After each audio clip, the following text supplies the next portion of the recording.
Good evening, Professor. As you mentioned in homework 7 task 2, so I've completed the task 2 and the list of points of 2 dimensions which are located, and which is each point is tuple. For example, I've given this input over here, input 1 comma 5 13. So this is my input as you told to mention over here.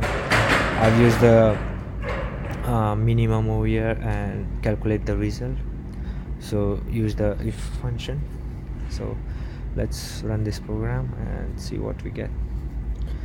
Yeah, so this is the output which I get, calculating the time from 0 to 1, 1 to 2, 2 to 3, 3 to 4, calculating each and every time till 19 and the overall decimal values.